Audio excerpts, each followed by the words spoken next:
হইলাম 17 বছর থেকে তা ওয়া দুনিয়ার ডাঙ্গর হিবার সারা ইফারও ওয়াজ হয়ে আইছি না কোনো দিন আর তুই না আজ আমার লগে দিয়া কইয়া হনে ডাঙ্গর ওমার ওয়ালি আসসালামু আলাইকুম। আমি গত বছর আগের বছর মনে ও মামজতে ও বিষয়ে দেওয়া হয়েছিল সুদ আর ঘুষ আর এখন দেওয়া হয়েছে ব্যবসা আর সুদ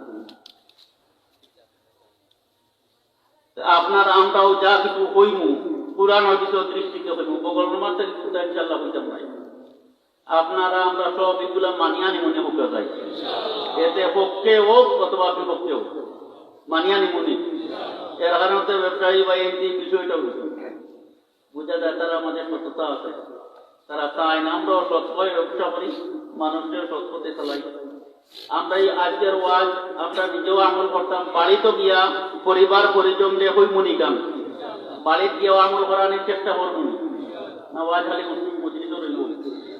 চাচা বাতিজা বলে গেছিলাম ওয়াজ ও বলে সামনে থেকে সবাই আইন আধার করার ওয়াজ গান ফান চাচা বাতিজা আইসন মেয়া সাহেব ওয়াজ হতো 70 টাকা করো হাঁটুর উপরে কাপড় তুলা যায় না তাই 11টার সময় চাচা বাতিজা গেছেন তারা গান করিয়ে গেছে মেয়া সাহেব তো বলছেন 70 যদি খোলা রাখা হয় গুণা হইছে পরশ তরফ করা মারাত্মক গুণা বাতিজা এটা রুকিয়াতাম বাক্কা আমলও আছে তো বাতিজা তার কাপড় ভিজিয়েও যাইগা আর চাচা আল্লাহর হুকুম হইলে তার একবারে আমল রাখানো বাপড়ে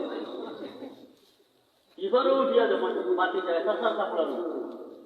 বলে চাচা এটা দিতা কাপড় দিল না বলে দূর বেটা ওটা আবার কাপড় দিতে নিবে বললো না মেয়াদের ওয়াজ করলাম 70 টাকা পড়লো আপনি 70 তুলতা না আপনার পরশ তরফ করা গুণা হয়ে গেল কাপড় উঠে গেছে দূর বেটা 17 বছর থেকে ওয়াজ করলাম কত বছর 17 বছর থেকে ওয়াজ দুনিয়া কিন্তু আজ গেলে খালি আমার লোকে বললাম 17 বছর থেকে তা ওয়াজ দুনিয়ার ডাঙ্গর হিবার সারা ইফারও ওয়াজ হয়ে আইছি না কোনো দিন আর তুই না আজ আমার লোকে দিয়া কইয়া হনে ডাঙ্গর ওমার ওয়ালি তো ওয়াজ এখানে ডাঙ্গর ওমারও হইব না বাড়ি পর্যন্ত যাইব উঠোই না উঠবা না তো আচ্ছা হ্যাঁ যতদিন তরুণ হতায় যেমন কাপে সাপ পায়খানা ইটার প্রয়োজন হয় মানবিক প্রয়োজন হয় উঠতে পারবে মোবাইল বন্ধ রাখা নেই মুখে থাকে দয়া করিয়া মোবাইল করে বন্ধ রাখিলেন জানি